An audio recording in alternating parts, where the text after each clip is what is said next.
Hello students, welcome to Lucy online. আজ যেটা আমরা পড়বো সেটা হচ্ছে ক্লাস 9-এর নবম শ্রেণীর পরিমাপ।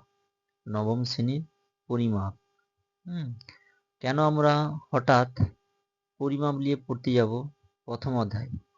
কারণ বিজ্ঞান প্রতিনিয়ত কিছু না কিছু আবিষ্কার এবং সূত্রের মাধ্যমে চলছে। এই সমস্ত নিয়ম এবং সূত্র বুঝতে হলে নানা বিষয়ে আমাদের কি পরিমাপ করতে শিখতে হবে বা জানতে হবে। সঠিকভাবে পরিমাপ করতে না পারলে কোনো বিষয়ের যে কোনো বিষয়ে জ্ঞানের পূর্ণতা আসে না। যেমন কি না, যেমন যদি আমি বলি যে ঘড়ির সাহায্যে আমরা সময় হিসাব করি, তাই না, বা পরিমাপ করি, বা জ্বর হলে থার্মোমিটার দিয়ে আমরা দেহের উষ্ণতা পরিমাপ করি। বিভিন্ন রকম যন্ত্রের সাহায্যে আমরা কি করি, দৈর্ঘ্য, সময়, তাপমাত্রা ইত্যাদি ইত্যাদি, এগুলা কি প্রাকৃতিক বিষয়গুলি পরিমাপ করি। এইগুলোকে কি বলা হয় না ভৌত রাশি। এগুলাকে কি বলা হয় না ভৌত রাশি। এইগুলোকে কি বলা হয় না ভৌত রাশি। তাহলে ভৌত রাশির ডেফিনেশন বা সংজ্ঞা যদি আমি বলি, তাহলে কি বলবো না পরিমাপযোগ্য যে কোনো প্রাকৃতিক বিষয়কেই পরিমাপযোগ্য, যা তুমি পরিমাপ করতে পারবে, যা তুমি পরিমাপ করতে পারবে বা সম্ভব, সেই পরিমাপযোগ্য যে কোনো প্রাকৃতিক বিষয়কেই ভৌত রাশি বা প্রাকৃতিক রাশি বলা হয়। ভৌত রাশি আর একটা নাম কি প্রাকৃতিক রাশি বা ভৌত রাশি বলা হয়। যেমন দৈর্ঘ্য, ভর, সময়, আয়তন, ক্ষেত্রফল, ঘনত্ব ইত্যাদি ইত্যাদি। এরপর দেখা গেল যে এই ভৌত রাশি পরিমাপ করতে গিয়ে কয়েকটা রাশি দেখা গেল যে যাদের মান আছে এবং কি না অভিমুখ বা দিকও আছে। যাদের মান আছে, যাদের মান আছে সেই সাথে কি না সেই সাথে দিক একটা আছে, নির্দিষ্ট একটা দিক। আবার ম্যাক্সিমাম ভৌত রাশি দেখা গেল কি না শুধুমাত্র মান আছে, শুধুমাত্র মান আছে। এইগুলাকে কি বলা হয় না যাদের মান এবং অভিমুখ দুই আছে তাদেরকে কি বলা হয় না সেই সমস্ত ভৌত রাশিগুলিকে বলা হয় ভেক্টর রাশি। সেই সমস্ত ভৌত রাশিগুলোকে কি বলা হয় না ভেক্টর রাশি। ভেক্টর রাশি, ভেক্টর রাশি। আর যাদের শুধুমাত্র মান আছে তাদের বলা হয় কি না তাদের বলা হয় স্কেলার রাশি। তাদের কি বলা হয় না স্কেলার রাশি। যাদের শুধুমাত্র মান থাকবে, শুধুমাত্র মান থাকবে। জিনিসটা হয়তো একটু বুঝতে পারবেনি, কিছুক্ষণ পর আমি উদাহরণটা দিচ্ছি যে তখন ঠিকঠাক বুঝতে পারবে। আসলে একটা কি না যেসব রাশির ভৌত রাশি মানও আছে এবং একটা নির্দিষ্ট দিক বা অভিমুখ আছে তাদেরকে আমরা কি বলবো না ভেক্টর রাশি। আবার একটা আবার কয়েকটা রাশি আছে, ভৌত রাশি আছে যাদের কি শুধুমাত্র মান আছে কিন্তু কোনো দিক বা অভিমুখ নেই, তাদেরকে আমরা কি বলবো স্কেলার রাশি। তাদেরকে আমরা কি বলবো না হচ্ছে স্কেলার রাশি। এবার উদাহরণের মাধ্যমে জানলে আরো ভালো বুঝতে সুবিধা হবে যে স্কেলার রাশি কি না যাদের শুধুমাত্র মান থাকবে। স্কেলার রাশি, স্কেলার রাশি কি না যাদের শুধুমাত্র মান থাকবে। স্কেলার রাশি যাদের শুধুমাত্র মান থাকবে কিন্তু কোনো দিক বা অভিমুখ থাকবে না। যেমন কি উদাহরণস্বরূপ যদি আমি বলি যে দৈর্ঘ্য, দৈর্ঘ্য, দৈর্ঘ্য, তারপর কি না ভর, দৈর্ঘ্য, ভর, সময় ইত্যাদি ইত্যাদি, উষ্ণতা, ঘনত্ব, আয়তন ইত্যাদি ইত্যাদি, এদেরকে আমরা কি বলবো না স্কেলার রাশি। আর ভেক্টর রাশি কি না ভেক্টর রাশি, ভেক্টর রাশি যাদের মান এবং অভিমুখ দুই থাকবে। ভেক্টর রাশি কি না যাদের মান এবং অভিমুখ দুই থাকবে তাদের কি কি বলা হয় না ভেক্টর রাশি। উদাহরণ কি না সরণ, বল, ত্বরণ। সরণ আমরা জিনিসটা যদি বুঝিয়ে বলি যে সরণ জিনিসটা কি, সরণ মানে একটা নির্দিষ্ট দিকে কোনো বস্তুর যে অবস্থানের যে পরিবর্তন হয়। ধরো এই বস্তুটা এখানটায় আছে, তাকে তুমি কি করলে তোমার এখানটায় কিছু একটা তুমি কাজ করবে সেই জন্য বস্তুটাকে কি যেখানটায় রাখলে তোমার সুবিধা হবে কাজটা করতে, ওই বস্তুটাকে ওই দিকে তুমি সরিয়ে দিলে, তাহলে বস্তুটা এখন কি এইখানটায় আছে। এবার যদি একটা নির্দিষ্ট দিকে তুমি সরিয়েছ, সেই সাথে কি তাহলে এর একটা নির্দিষ্ট অভিমুখ বা দিক আছে। সেই সাথে কি যতটা তুমি সরিয়েছ এখান থেকে যে এতটা, এর একটা নির্দিষ্ট দূরত্ব, একটা মান সংখ্যা পাবে, যা তুমি স্কেলের সাহায্যে বা দৈর্ঘ্য পরিমাপ করে বের করতে পারবে। তাহলে কি এর মানও থাকলো আর কি দিকও থাকলো। আবার যদি একটা উদাহরণ বলি, কি না বেগ, আমরা বলি না যে এ খুব গতিবেগে বাইক চালাচ্ছে, বা খুব গতিবেগে সাইকেল চালাচ্ছে, বা খুব স্পিডে বা খুব বেগে, আমরা সাধারণত স্পিড আর বেগ আলাদা, পরবর্তী কালে দ্বিতীয় অধ্যায়ে আমরা পড়বো। বলি যে ও খুব বেগে সাইকেল চালাচ্ছে, বা ও খুব বেগে, বা গাড়িটা খুব বেগে যাচ্ছে। অর্থাৎ সেক্ষেত্রে বেগ তাহলে কি, বেগ মানে ধর কোনো সাইকেল বা কোনো একটা গাড়ি বেগে যাচ্ছে, তার মানে কি না, তার মানে তার সরণ হচ্ছে এক স্থান থেকে অন্য স্থানে, এবং সেটা কার সাপেক্ষে হচ্ছে না সময়ের সাপেক্ষে। কার সাপেক্ষে হচ্ছে না সময়ের সাপেক্ষে। কেন সময়ের সাপেক্ষে? তুমি যদি সময় বাড়িয়ে দাও, তাহলে ওই গাড়িটা বা সাইকেলটা কি আরো বেশি দূরত্ব অতিক্রম করতে পারবে। তুমি যদি সময় কম রাখো, তাহলে ওই সাইকেলটা বা ওই গাড়িটা কি কম দূরত্ব অতিক্রম করতে পারবে। তাহলে যার উপর নির্ভর করে মানটা বেরোয়, যার উপর নির্ভর করে মানটা বেরোয়, তাকে কি সর্বদা আমরা নিচে রাখি। যার উপর নির্ভর করে বিচার করা হয় তাকে আমরা সর্বদা নিচে রাখি, তার সাপেক্ষে আমরা বিচার করি। যেমন আমরা পরীক্ষাতে 100 মার্কে বা 40 মার্কে 35 মার্কে পরীক্ষা হলে, সেই সংখ্যাটা যত মার্কে পরীক্ষা হয় সেই সংখ্যাটা আমরা কি নিচে রাখি। 40 মার্কে যদি পরীক্ষা হয় 40 নিচে রাখি, বা 100 মার্কে যদি পরীক্ষা হয় তাহলে কি 100টা নিচে রাখি। 100-র মধ্যে তুমি কত পেয়েছো সেটা উপরে একটা বসানো থাকে, সেটা কি উপরে এটা বসানো থাকে।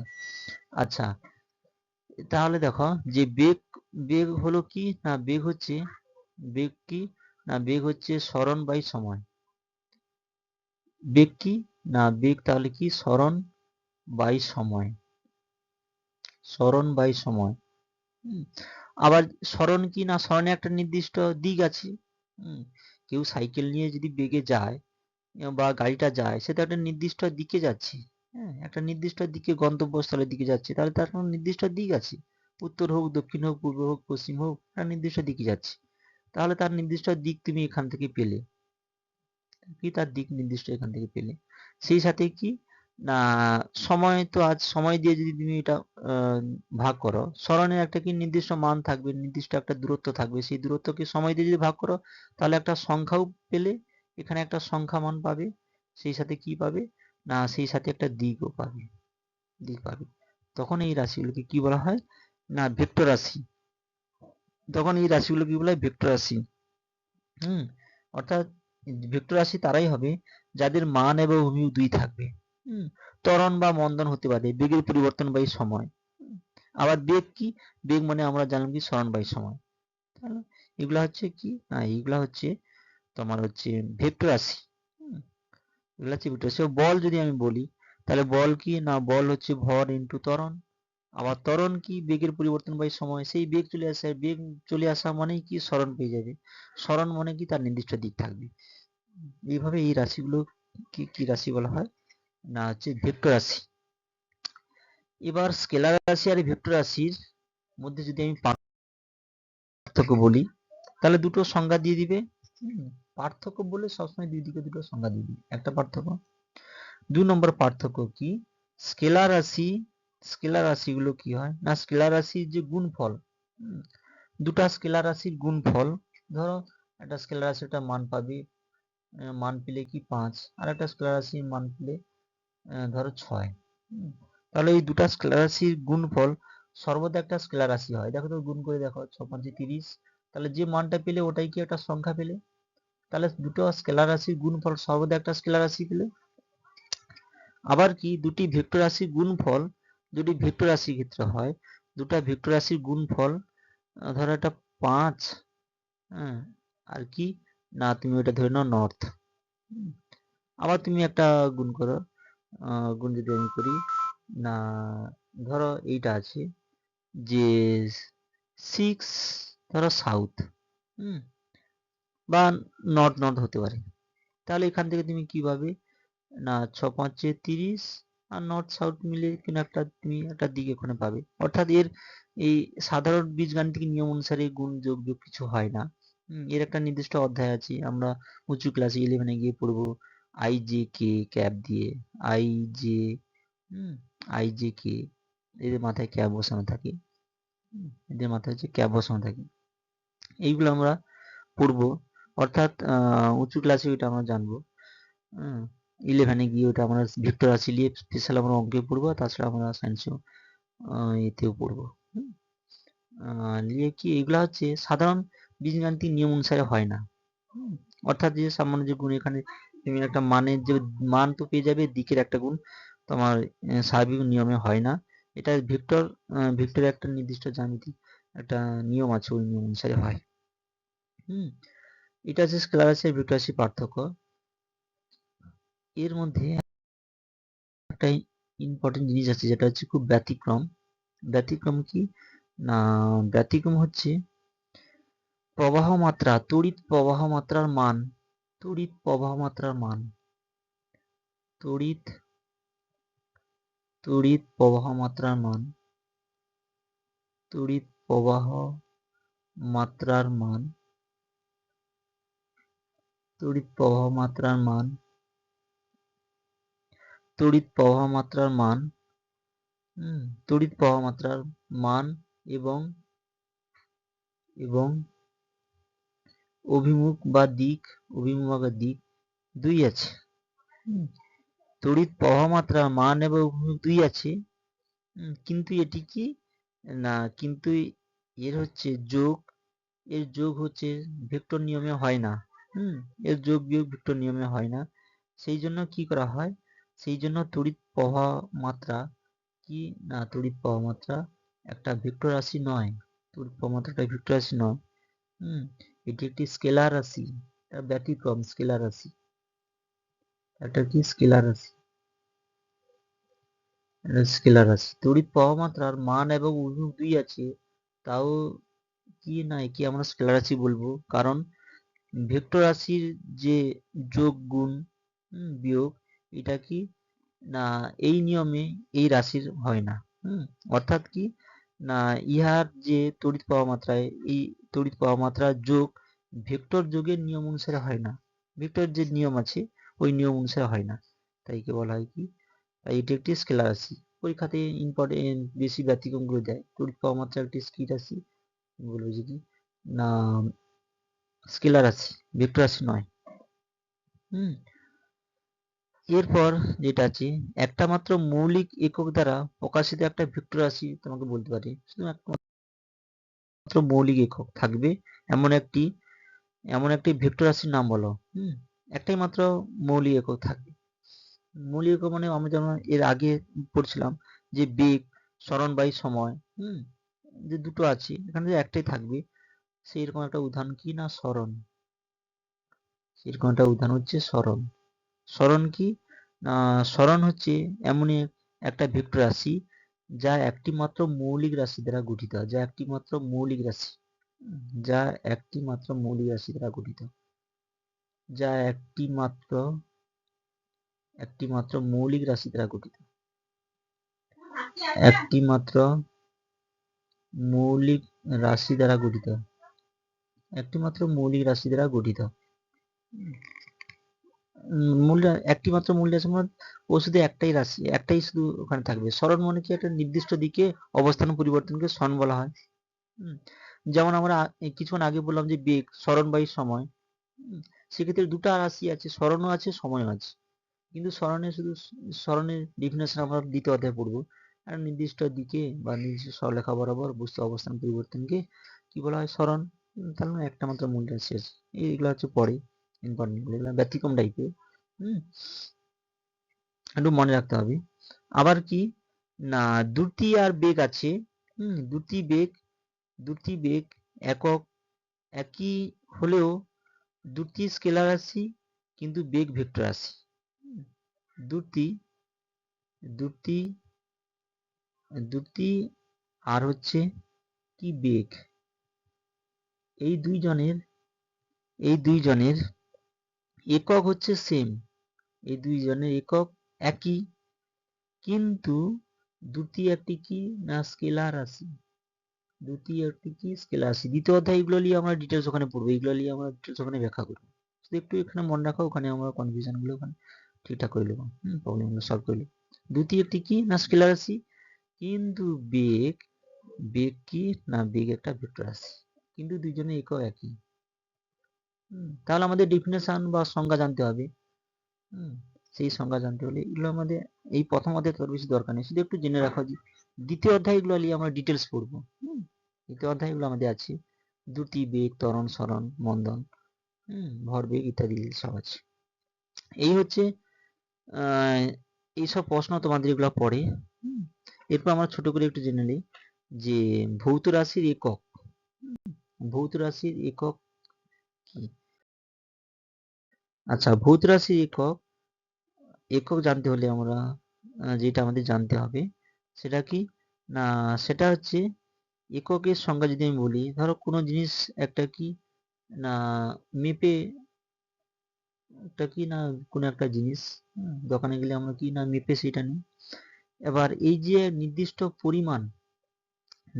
পরিমাণ যে আমরা মেপে নেই টাকার পরিবর্তে, সেইটা কি একটা আন্তর্জাতিক অনুমোদিত, আন্তর্জাতিক আমাদের একটা শিক্ষণীয় একটা ইনস্টিটিউট মানে টাইপের আছে, সংস্থা টাইপের আছে, যারা নির্ধারণ করে দেয় যে এই পরিমাণকে এককে এই পরিমাণ বলা হবে। ধরো 1 কেজি বা আর কি 100 গ্রাম, 100 গ্রাম হলে কম পরিমাণকে বোঝায়, 1 কেজি হলে বেশি পরিমাণকে বোঝায়।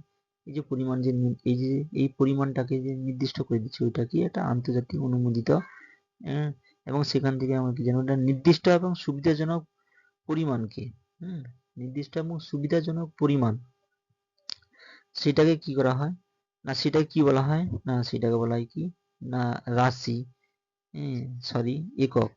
অর্থাৎ এককের সংজ্ঞা যদি বলি না, কোনো রাশি মাপতে হলে, কোন রাশি যদি আমাদের মাপতে হলে আন্তর্জাতিকভাবে অনুমোদিত ওই রাশিটির একটা নির্দিষ্ট এবং সুবিধাজনক পরিমাণকে প্রমাণ হিসেবে ধরে প্রকৃত রাশিটির পরিমাপ, ওই পরিমাপের যত গুণ হয় তা মাপা হয়, ওই পরিমাপটিকেই ওই রাশির একক বলা হয়। এবার এককের প্রয়োজনীয়তা কি, এককের প্রয়োজনীয়তা, এককটা কিভাবে লেখা হয়। ধরো তুমি কি নিয়েছো, বাজারে গিয়েছো, 1 কেজি আলু বা 1 কেজি মাছ নিয়েছো, তাহলে এককটা কি না, এককে থাকবে সামনে একটা সংখ্যা থাকবে, আর সেকেন্ড থাকবে দ্বিতীয়, তারপরে যেটা থাকবে সেটা কি না, সেটা একটা তোমার যদি আমি পরিমাপ, এটা সবচেয়ে ভালো লিখে পরিমাপ, অর্থাৎ পরিমাপ যদি আমি বলি, পরিমাপ যদি আমি বলি, তাহলে পরিমাপের ডেফিনিশন কি হবে না, সামনে একটা সংখ্যা থাকবে ইনটু তার একক, সামনে একটা সংখ্যা ইনটু তার একক, ঠিক আছে, পরিমাপ করা হয়। এবার এককের প্রয়োজনীয়তা কি, কেন আমরা একক জানবো। ধরো যদি আমি একক না দিই, আমি কি না, কেউ নিয়েছে 100 গ্রাম চিনি, কেউ নিয়েছে কি 100 গ্রাম চিনি নিয়েছে, আবার কেউ নিয়েছে কি 1 কেজি চিনি, 1 কেজি চিনি। এবার কি যদি আমি একক এখানে না লিখি, তাহলে আমি একক যদি কেটে দিই, এককটা কি আমি কেটে দিলাম, তাহলে দেখো একক যদি বসানো থাকে, যদি বসানো থাকতো, তাহলে কি আমরা 1 কেজি পরিমাণের দিক দিয়ে এইটা বড়, 1 কেজি বড় 100 গ্রামের থেকে। কিন্তু যদি আমি একক কেটে দিই, তাহলে এখানে পড়ে আছে কি 100, এখানে 1, তাহলে স্বাভাবিক 100টা বড় এইদিকে হবে, বড় হলে এদিকে হলে তখন কনফিউশন হবে কোনটা তুমি কত পরিমাণকে বোঝায়। 100টা যে নিয়েছ সেটা তুমি পরিমাণটা তুমি কত নিয়েছো, 100 কিসে নিয়েছো, সেটা একটা সমস্যা সৃষ্টি হবে। আর কি না কোনটা বড় কোনটা ছোট তুমি বুঝতে পারবে না। সেই জন্য অর্থাৎ কি না, বিভিন্ন রাশির পরিমাণ সঠিকভাবে পরিমাপ করা জন্য কি হয় না, এককের প্রয়োজনীয়তা আছে। এই হলো যে এককের প্রয়োজনীয়তা। হুম, ঠিক আছে, আজ এতটাই থাকুক। তোমাদের কোনো প্রশ্ন থাকলে বা কোথাও যদি বুঝতে না পারো বলবে। হুম।